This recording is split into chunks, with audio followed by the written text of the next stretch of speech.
What's going on, everybody? It's Edwin back again for Strictly Comics, and I'm going to show you guys my comic book haul for this week, New Comic Book Wednesday, April the 9th, 2014. So this right here, as you can see, Batman Eternal issue number 1. Very excited to get this book. Scott Snyder, very hot writer right now, so I hope he does a fantastic job with this book. And also I love the fact that it's a $2.99 cover. I absolutely love that. That's a very big surprise to me because it's a Batman book and it's a Scott Snyder, but I know and everybody else knows that if it gains a lot of popularity, then of course they're going to jack the price up on us. So, and then I also got Superman Wonder Woman issue number 7. This, you guys, is a really good story right now. If you are not reading Superman Wonder Woman, you ought to slap yourself.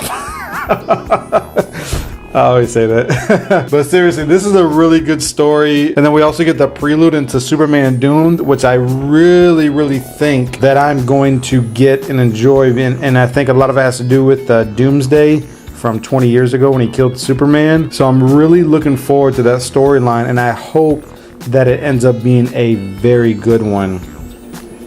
And actually, guys, that's it for the DC titles. That's all that I picked up. Now we're gonna get into some Image. I got Spawn issue 242 and Savage Dragon issue 194. I absolutely love this. This is a beautiful cover by Todd McFarlane. We got Anti-Spawn, I think his name is. It's been a while since I read him and Spawn issues, and then Spawn, of course. And I love the way Todd McFarlane goes back to like how they did it in the 80s and the 90s, like the dead zone is mine, giving some dialogue there on the cover, because you just don't see a lot of that in comic books nowadays. And then Savage Dragon, I like Erik Larsen, although I gotta admit I started reading Savage Dragon in issue 190 and it's okay. It's okay.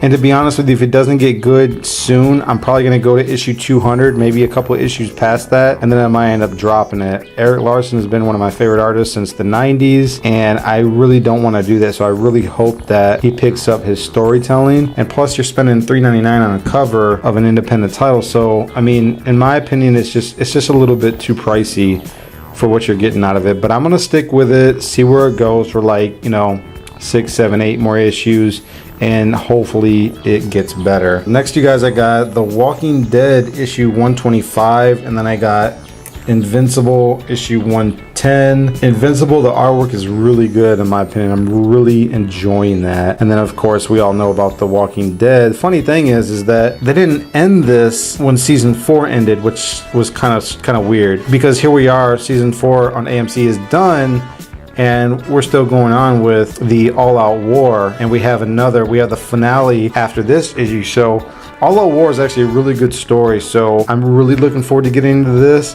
Although I like to, so I don't forget, sometimes I'll just wait until another one comes out and then I just read 2 at the same time, just back to back like that. Because how many of us read comic books, we either forget immediately, or when the new issue comes out, we just can't remember what the previous issue was all about. So I've been kind of getting in the habit of that, a little bit of doing that. Also, I've been taking other people's advice, how they say that when a miniseries comes out, they talk about how they think it's best to just wait for all 4 or 5 or however many issues the miniseries consists of, and then just read them all in one shot.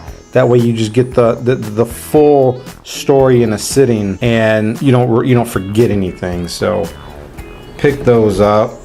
And finally, you guys, yes, I said finally, I got all new X-Men issue number 25, and then a back issue, Web of Spiderman number 1. Marvel titles right now just really aren't doing it for me. I watched Sleepy Reader 666's videos, and I agree with some of the things that he said, how he talks about Marvel just all about this. They're just rebooting everything, trying to get new readers. And to be honest with you, I think that this is going to be the future of comics for Marvel. I don't think that they will ever have go into the hundreds and 200s and 300s anymore like they used to, which is a shame. It's part of the reason why I don't buy everything and why I don't buy every new number 1 or reboot, because I think a lot of the stuff that's coming out now, and then not only that, you see, if you look at this, I didn't even pay attention to it, but if you look at that, it's a $4.99 comic book. So I'm glad that I'm very limited on my Marvel selection. I think that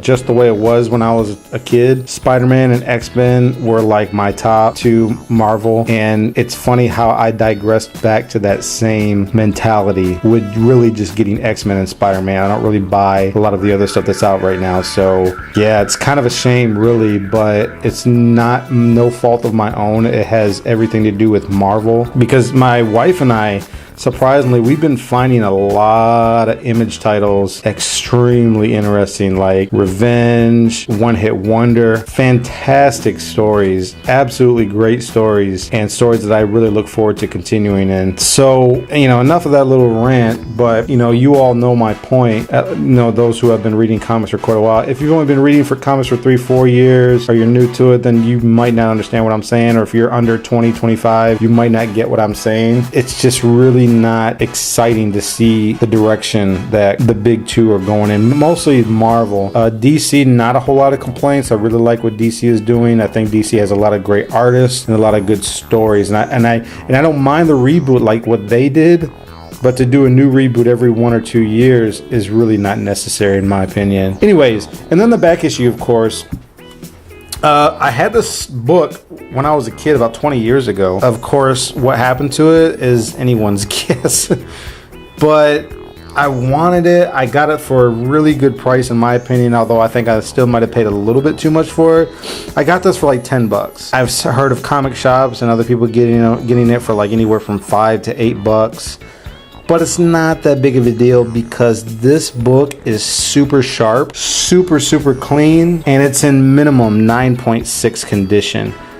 There's a small issue with it on the size, but I think that I might be able to press that out, but we'll see, because I know that 9.8 CGCs go for about $100, but I don't know if I'm gonna do that or not. But for $10, you know, I'm a huge Venom fan, and this is the book, the last time that Spider-Man possesses the Venom symbiote, and he loses it up in the top of a church in a bell tower, you know, just like what we've seen in the movie. The bells go off and the symbiote cannot withstand high-pitched sound or loud noise, and it just kind of melted off of Peter, and that's actually the last time we see him with the alien symbiote costume as far as on a regular basis. Then from this point all the way up into Spider-Man 300, there's like a gap. You don't really know what happened to it. I will say this, there were a lot of books, other books that I really wanted to pick up, but I really just couldn't. Some of the titles that I really wanted to get but left and put back on the shelf. Superboy, the newest Superboy, I forget what number it is.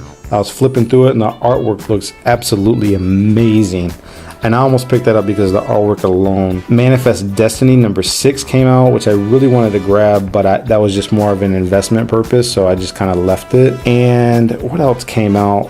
Oh, the new Ultimates number 1 with Spider-Man on the cover, and I think it's Cloak and Dagger. I really wanted to grab that, but you know, you have to pick and choose, and I grabbed a lot of Image titles this week, and I think I did a good job picking and choosing what was probably best to my liking. So I know those 3 I definitely wanted, but I had to put back on the shelf. Maybe I'll get them another time, maybe not, but that's how it goes sometimes, you guys. So make sure you like, comment, subscribe, favorite. As always, I do appreciate it.